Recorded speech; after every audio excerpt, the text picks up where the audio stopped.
Hello everyone and welcome, it's Eclectic Kelpi and this is Adult Colored Glasses, the show where I rewatch media from my childhood satirically and sincerely. And today we are going to be watching Sailor Moon, the 4Kids dubbed version, of course, because that is the 90s nostalgia. I loved Sailor Moon, was absolutely obsessed. Sailor Jupiter was always my favorite when I was little. It just, like, something about magical girls, something about Sailor Moon in particular as well, is just so... There's a strong feminine power while also still being allowed to be hyper feminine. Like, there's so much inspiration in terms of her characterization that there is fragility being a human, and there's also complexity, and there's also a lot of strength and care, and you can have independence, but you also get a lot of strength from the people that you trust and the community that you build. And so it just, like, Sailor Moon as a whole is just iconic and beautiful and amazing. And the 4Kids version is quite something. I have watched Sailor Moon's various dubs. I've watched the Vic version as well in my, like, later years, and then I also watched Sailor Moon Crystal, which was really fun, but obviously the 4Kids 90s, like, that is iconic nostalgia. That is, like, Adult Colored Glasses in a nutshell. So I'm really excited to watch it because it's so absurd. I still, like, the pinnacle of the 4Kids dub is the, like, line delivery in much later into the season where Usagi, like, discovers that Tuxedo Mask, and it's like, he is Tuxedo Mask, I can't believe it. It's just so... it's absurd. I also don't like the heterosexualizing of Zoisite and Kunzite, but is Malachite in the dub? I can't remember. But yeah, just let them be gay.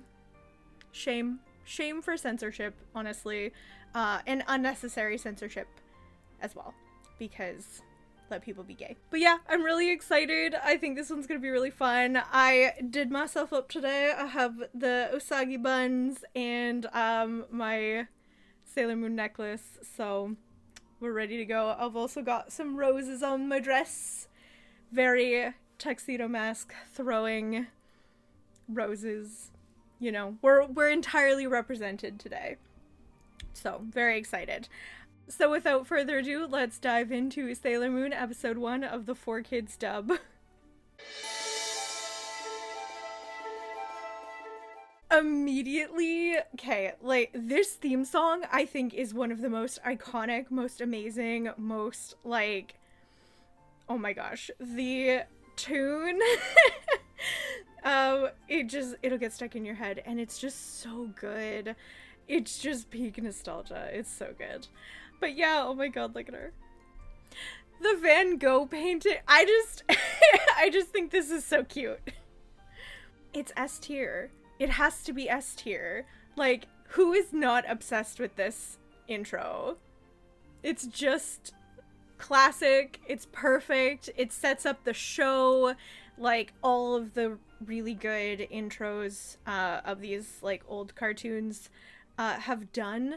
It embodies the energy and the vibe. It's just perfect. It's just literally amazing. So obviously, we're not going to get to see all of the scouts in this episode because we are starting with episode 1, which is very sad because look at the squad. They're so good. They're so amazing.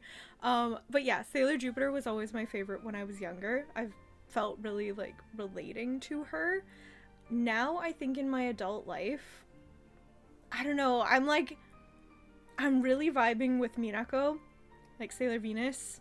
I've also had some, like, vibes with Sailor Mars. Like, I really also like Sailor Mars, but I think Venus right now is just, like, I'm in the era of, like, like, cultivating my performer's life. Like, I'm doing the acting thing, and like, you know, and she's all very like trying to do the performer's lifestyle, and also just being like the positive love kind of friend, like just, yeah, I don't know, I really vibe with Sailor Venus now.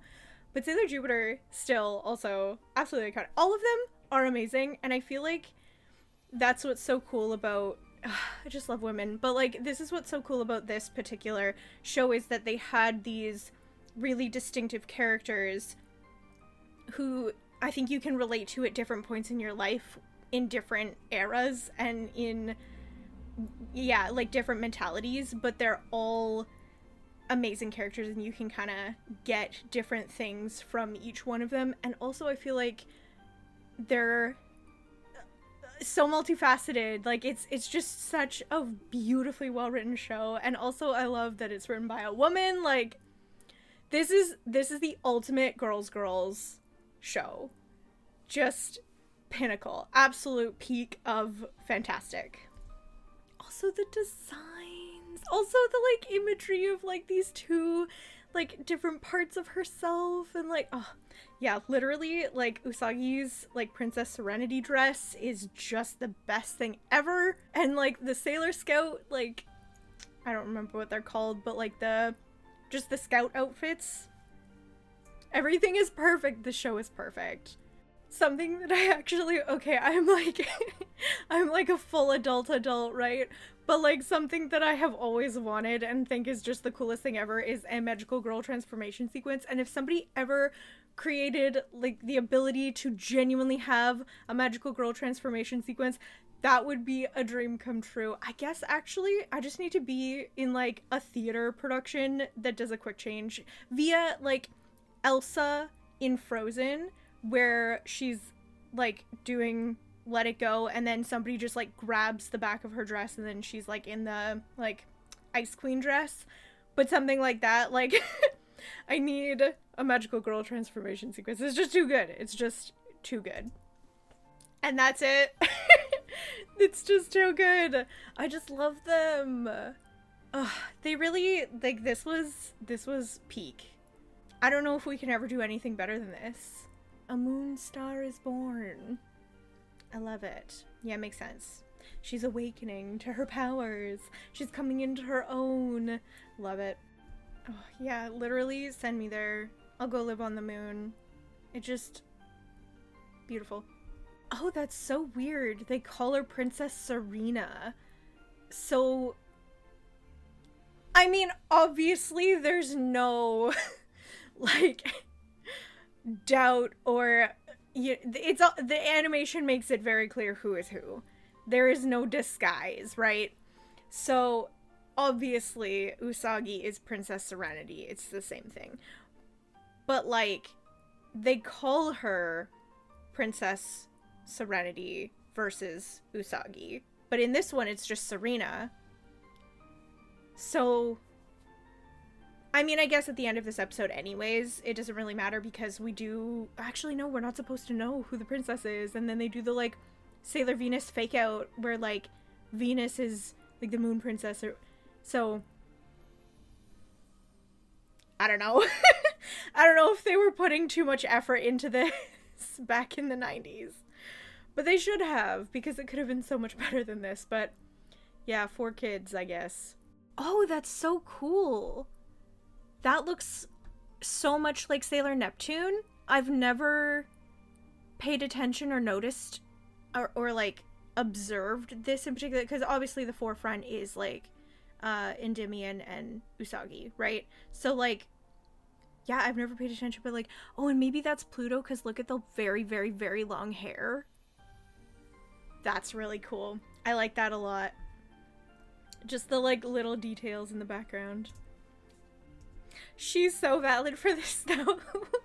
Like, what's so cool about Usagi's characterization is that like she's so multifaceted and she's so realistic to a person. Like she has flaws, and so there's the ability to really relate to her on like a fundamental level of like, oh man, like I'm always late, or I'm, you know, like whatever. But she is so like representative of girls. And yeah, just having the ability to have these flaws, but then you can also see, like, here's this immensely strong person, like Sailor Moon could beat Goku, that's not even like a hot take, you know, kind of thing. Like, she's so empowered and there's so much to her and it's just incredible. But then also yeah, she's like, you know, got a lot of emotional development to do. Oh my god, yeah, her friend's, like, Brooklyn accent. Okay, this is not very, very, very good in terms of choices, in terms of, like, whitewashing, like, it's understandable that they wanted to make this translatable for American audiences, because I think that that's what the pandering was for, was to get connected with American audiences. Not even English speaking people. I think it was very, like, marketed to America. So I get it. I get it why they changed the names of the characters, like, because I feel like they don't really do that now with dubbed anime in our current year of 2026. Like, dubbed anime will just say, like, they'll just use the names of the characters, right? Like, at least as far as I have experienced in this recent times. So it's just, like, really interesting. But to do a Brooklyn accent, she's so, like, it's just so cute, but it's so absurd. Where are they even supposed to be from? Like, are they not still, like, from Japan? Like, is this not supposed to be Tokyo? I don't know if it ever says in the 4Kids version, but I feel like it's just very silly. But I love it because it's so absurd in, like, the most fun way, but I also feel like I feel like there's a level of disrespect within the censorship and how they chose to do the voices and to change things and to accommodate for bringing this into America, but I don't know, man. It's also still just so, like, it's so fun. Because it's so absurd, it's so fun. And it's silly. And I enjoy it, but I also feel like this was not the correct choice to do in terms of respecting this piece of media and making it accessible. Because I do think that there is a positive point to dubbed anime. For example, like, for me, I prefer to watch dubbed anime, or dubbed versions of things in general, because I have dyslexia, and so it takes, like, I can't read as quickly as, like, the subtitles will allow. So what ends up happening is if I am watching something in sub, I have to watch it on my laptop, and then I have to, like, pause so frequently, like, every time they change, like, unless it's, like, a 2-word sentence, maybe, and it's very, like, simplistic, then whatever, but, like, I'll have to pause on each subtitle, basically, and so it makes it, like, double the watch time, and sometimes that's okay, but, like, I don't always want to, like, lock into a show that aggressively, you know? So I do think that there is a value in dub for accessibility, but yeah, I think that there's a way to do it with conscientiousness to ensure that you're not losing the culture and what the story is actually supposed to be, like, being really intentional and having support with doing those translations and making sure that nothing is lost. So yeah, I feel like I think that dub is really amazing as a practice, and having it be something that can be enjoyed widely. I also think that watching subbed shows is, obviously, it's the best in terms of getting the authenticity of that product, or of that piece of media. So it's kind of, you know, subbed into both are good. It depends on the experience that you're trying to get, and it also depends on, you know, your own like needs, I guess, for what you're needing from a piece of media. But yeah, Brooklyn accent. That was a strong choice. If nothing else, that was a very strong choice. Yeah, man, like, he's saying, like, oh, Serena, she's so beautiful, but she's a shopaholic. The, like, 90s mall culture, I feel like really put a lot of emphasis on some of the characterization in here. So, like, the focus on, like, oh, let's go to the mall, let's go, like, look at boots, and then we'll go look at jewelry, and, like, whatever.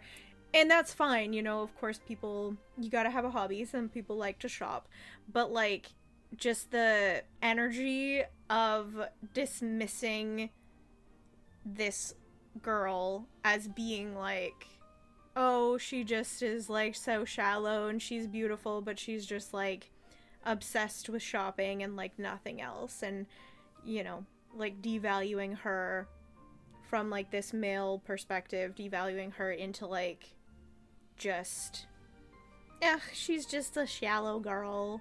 Oh, she's just gonna go shopping. Like, it's not really a good look. Anyway. Man, it's so creepy. The animation design is just perfect. Like, it's so creepy, but there's, like, such an amazing juxtaposition within the show of these, like, beautiful, like, sparkling, like, the Silver Millennium, like, castle, and, like, the modern sort of, like, romanticized version of Tokyo, and then, like, this dark, gross, creepy, like, underworld kind of, like, the Negaverse kind of stuff. It's, like, really beautiful and distinct, and creating those different environments really is, like, visual storytelling is one of my favorite things. I love set and, like, background design, and I've said so many times, backgrounds are my favorite thing. You know, characters are beautiful and they're great, and obviously they're necessary for the story, but I love the visual storytelling of environments, and this is just, it's perfect with how disgusting and creepy and awful it looks. I also love how beautiful but also like creepy and like gruesome Beryl is and can be and becomes, and like her like fangs and her nails, and just like, she's such a cool, strong, powerful villain, and I love that. And I love that it's all women. Like, it's all women, and it's perfect. For the most part, it's all women, but it is perfect, and I love it.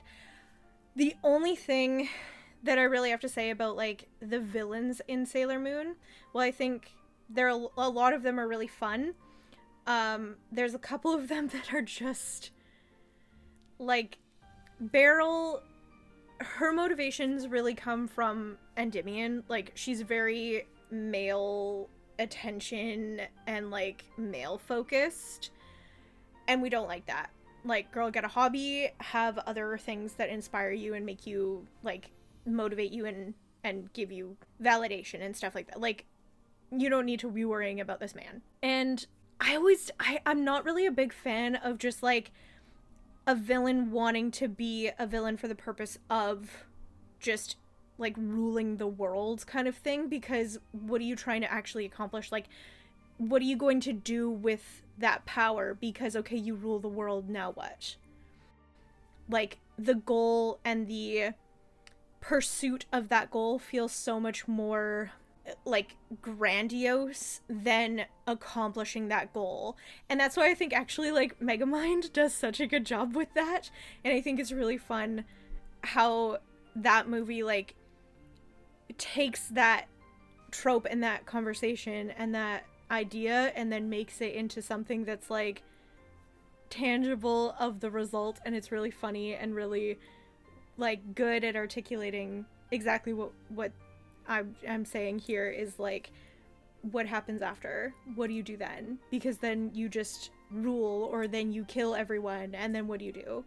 What is the next thing that happens? And yeah, I feel like the pursuit of power for the sake of pursuit of power is kind of, it's not very fleshed out, and it's not very interesting or captivating in terms of a motivation. And then her motivation in terms of like, oh, like, you know, Prince Endymion like rejected me and he wanted to be with like Princess Serenity and blah blah, is just like gross and shallow and decenter men, please. So yeah, I think like Beryl herself is great, and she's a great villain, and she's super fun, and she's like cool, but I think that her motivations are not great. I also feel the same sort of about Nehelenia later in the, I can't remember which one it is, if it's Sailor Moon like Super. It's another series within the series. So Nehelenia is like, it's just about vanity, it's just about maintaining beauty, it's just about like maintaining her power through her appearance, and like she's obsessed with like maintaining her beauty and looking young, and that's where her value comes from. And I like within that it kind of subverts that at the end, where it's kind of like, oh, you don't actually, like, beauty is not the top priority, like it's your inside is what makes you beautiful regardless of what you are on the outside. So because you're awful on the inside, you are ugly outside as well. So yeah, but I just like, I feel like the protagonist, usually this is subversive for me because I usually am really interested in the villains because there's so much more, I don't know, like the motivations, because heroes most of the time are reactive. So the villains are kind of the driving, like the conflict, of course, is the driving force of a story.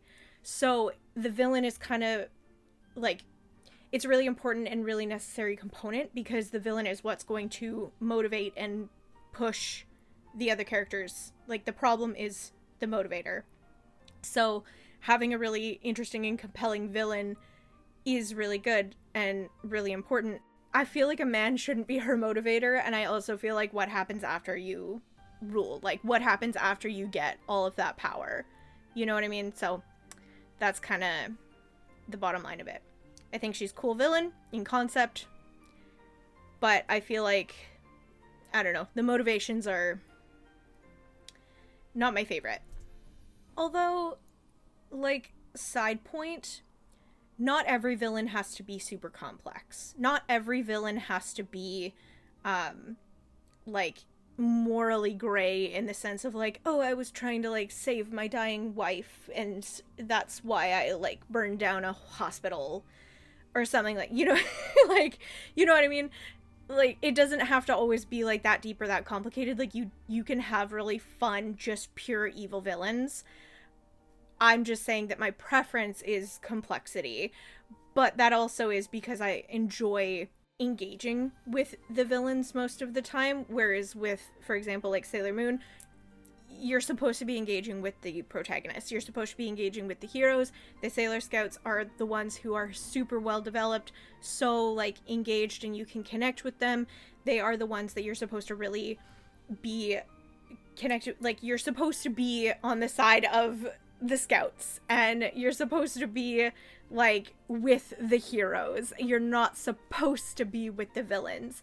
There isn't like morally gray components to these villains. They are all, well, except for like the Amazon Quartet, but they're kind of like being used and like it's a manipulation thing rather than like they are the actual villains kind of thing. So aside from that, but like most of the time within the Sailor Moon villains, the villains are just supposed to be pure evil, and that's what they are.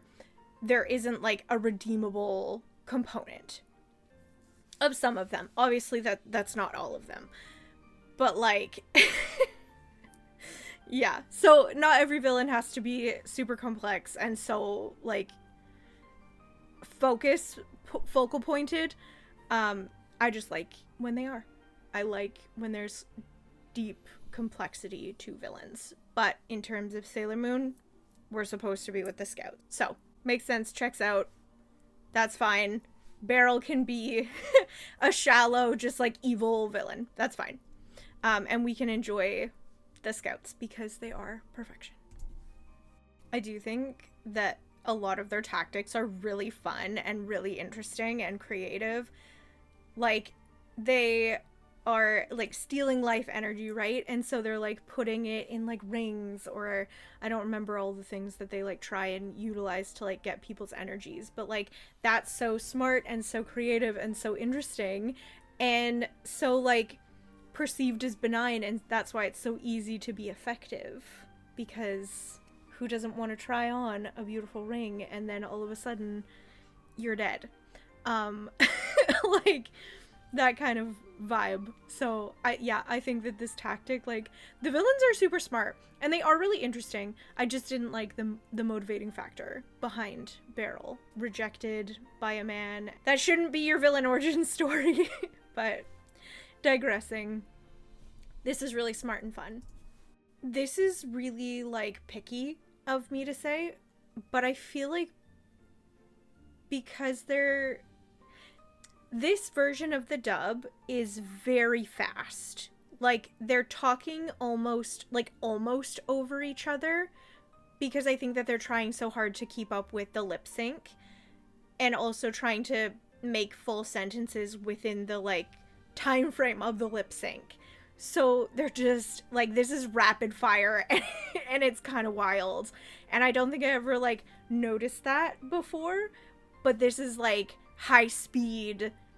Like, it's not hard to follow, but it's just like we're all over the place. We're just speed running Sailor Moon episode 1, kind of, you know. So it's not like necessarily bad. Well, it's kind of bad, but it's not like bad. It's just a lot. Oh, here we go, Meatball Head. You know what else is really unfortunate and weird why they did this?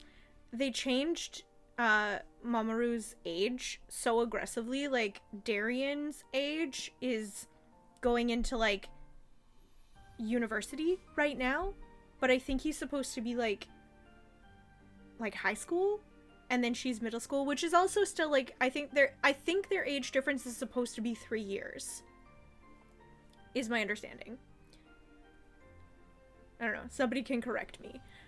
But they've like made it so aggressively like heightened in the 4Kids dub, and I don't know, questionable choices. I don't know, hindsight reflecting on the motivation behind that is questionable. I don't know why you would want to, you know, because like if it's already there, like if it's already like, oh, they're 3 years apart, like, you know, it's a very touchy thing. And yeah, I don't know. But what isn't something that can be argued is that it's gross that they aged him up even more to make it an even bigger age difference, which is just, why would you do that? Gross. Why would you do that? I love the Sailor V outfit. Sailor Venus is great, but I love the Sailor V outfit. I just think it's so cute and so like, I don't know, it just feels a little bit more whimsical, if that makes sense. It just feels a little bit more, like, elevated. She's got the little, like, armor on her shoulders. She's just, I don't know, it's a bit more fun and exciting. I love the concept of her outfit. I'm not a fan of mustard, and it's a very, I don't know, the blue, the, like, teal-ish, turquoise-ish, and mustard is not great. But I love the concept of the, like, long sleeve and the high-waisted skirt and, like, yeah. Very cute. Some of the style choices in the show are very cute. Very classic 90s vibes, but, like, I think still hold up. Yeah. Love it, not the mustard. Also, her bedding is so iconic. It's so cute. I would have that in my room now, to be honest. I had a cat named Luna when I was little. That's really sweet. She's so cute. I actually, okay, low-key, I like Luna's voice that they do in this dub. Because it's kind of, it's a little bit British grandma. Like a little bit like posh-ish British grandma. And it's kind of fun. It's kind of like, I don't know, it's soothing and like, it's a vibe. and I like it. Yeah. We're matching! So cute! Iconic! I love this transformation sequence so much. Look at the sparkle and the bubbles and the ribbons and the glitter and the amazing, and it's Prism colors and it's perfect. And there she is, the queen herself. Stunning, perfection, beautiful, amazing. I love her. Please continue. Yeah, man. This is really fucking spooky. They did such a good job, though, of, like, blending, again, like, the animation, I think, is just perfection for this entire show and the, like, all of the series. It's just so good at blending, like, beauty and then into, like, fear imagery, and it's so good. Yeah. Appreciation for the animators, genuinely.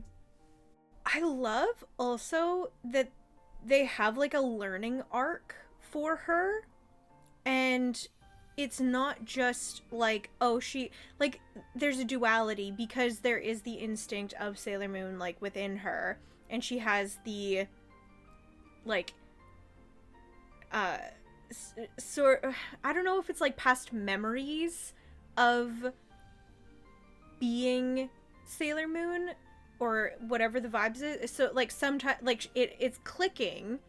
And I think that's a really fun and good choice and interesting choice as well, to have that, like, past self component.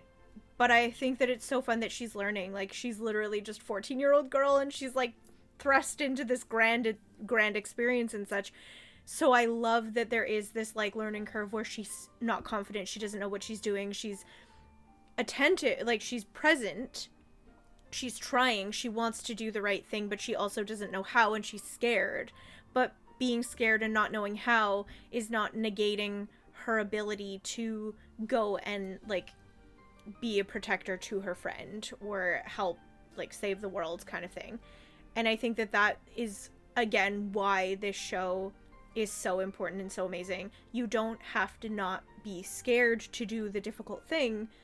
You can be scared, you can be crying, you can be like, I don't want to do this, but then, like, still do it anyway and still find success and still, like, be powerful and amazing. And yeah, so I love that. I love that they decided to do that and not make it so that she instantly is already, like, you know, fully capable, fully knows how to do her powers and, like, all this stuff. Like, she has to, like, awaken and learn and come into herself.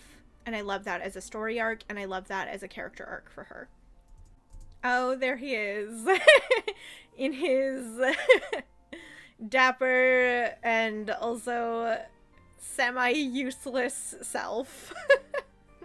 He just kind of, I don't know, he's like the best cheerleader, I guess, with his little roses can be his pom-poms. But, like, he doesn't really do anything. He just kind of, I don't know. I guess we appreciate him for being there, doing the pep talks, but, like, he's kind of just there. Cool. Okay, hello, Tuxedo Mask. She's so cool. I love that this is one of her. I love their powers. I love that all of them are different, and some of that, like, mostly elemental based, but, like, it's perfect. I love that her crying is like a supersonic wave of, like, distorting brain chemistry or whatever it is. And, like, it's just so cool. The power set is so cool. It's very funny. I mean, I understand why, I guess, because obviously, like, they want to set up, like, the hero's journey, right? So you start with, like, the typical, I can't remember the, like, technical terminology, but basically you start with, like, the typical day, what it looks like in this person's life, and then you bring in the inciting incidents, and then you have the rejection of the call, and then you do, like, the, you know, and so a lot of this, like, the episode was just, like, setting up Serena being herself, like, who is she, what is she about, what does her life look like, what does her, like, normal, typical community look like, and then you're bringing in the supernatural elements in your like, there's a lot to explain because this show is very big and there's a lot of stuff that happens, and there's a lot of information that you need to get from it, but the resolution for this battle was so quick, and it's actually quite comical how fast it was. But it also makes sense why it, like, this is a low-level villain. This was just to, like, establish her and then bring her into her hero's journey and kind of start with the going into the grander story. Super makes sense. It's just very funny. It's very quick. Just like, oh, okay. She won. Love her. She's great. That was it was a very fast conclusion, because actually it was like 3 minutes left of the episode, and I was like, is this gonna go into like a part 2? Is the first episode a 2-part special or something? I don't remember that being the case. Nope, they just, it was only a minute of combat, like quite literally a minute of combat, and now it's, oh, everything's fine. Cool. We continue. We press on. This was so, like, classic, like, PSAs. The Sailor Moon says, it holds a special place in my heart. Because it's so stupid, but it's also, like, I don't know, the PSAs were very classic. Especially in Canada, we have so many ridiculous PSAs. Like the House Hippo, and the Don't You Put It In Your Mouth song, and oh my gosh, there's like crazy absurd ones. But anyways, this is really fun and really cute. The, like, Sailor Moon trying to teach you a lesson about the world after the show, which is also kind of, yeah, I mean, it makes sense because the show is trying to teach you about just being a good person and that sort of thing. There is a message, like a lot of positive messaging within the show, so having this, like, Sailor Moon Says segment after the show is also it's just very fun. And that is Sailor Moon episode 1, A Moon Star Is Born. That was just perfection. Okay, so Obsessed. That was so incredible. Literally 10 out of 10, 5 out of 5. Just like, I love Sailor Moon so much still. In terms of this particular version of Sailor Moon, I feel like maybe it's like a 3.5 to a 4. I feel like, yeah, like, again, it was very fast talking. I feel like the essence of the dialogue is maybe not super consistent with what the original was. Yeah, it's probably about a 4. I feel like as a whole, it's just the voice acting though, isn't it? Because the show itself, but obviously, like, the voice acting changes a lot of the context and changes the story and the components of the story, because, you know, you're utilizing the visuals, which is of course incredibly important, but what you're saying on top of those visuals does dictate what kind of story you're telling. So I do think that the 4Kids dub, it's in its own little world, I guess. But I have such a fondness for the nostalgic component of it, because I loved this show growing up, and this is obviously the version that I watched growing up, and so I still have that connection to this version, and so it's still, like, I have such a soft spot for it, even though there are better versions of Sailor Moon. For example, the Vic version, which I think is my favorite, because I do like the original, like, 90s version of the anime versus, like, Sailor Moon Crystal, which I did love Sailor Moon Crystal, but I think that the Vic version is, like, it's the full show. It wasn't, like, condensed. Like, Crystal was condensed and kind of, like, it's truer to the manga, but it's, like, they made it very, like, no filler, just, like, cleaned up, I guess, but in a way that, like, took away some of the magic, in my opinion. I don't know, because I loved I loved the 90s anime so much. So I think that's my favorite. But what's your favorite version of Sailor Moon? Is it the original, like, Japanese version? Is it the 4Kids dub? Is it the Vic version? Is it Crystal? How do you enjoy your Sailor Moon? I would love to know. And what's your favorite scout? Like I said, I think Venus is my current favorite. I just like the energy that she brings. But all of them are fantastic. I also really love Michiru and Haruka. Like Neptune and Uranus are just also super fun.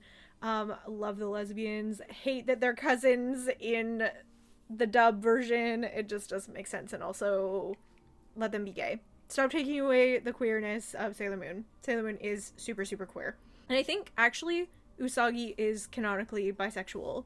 So let's not take away the queerness of Sailor Moon, please. But yeah, I think I might want to do a rewatch of the whole series, to be honest, because I love Sailor Moon so much.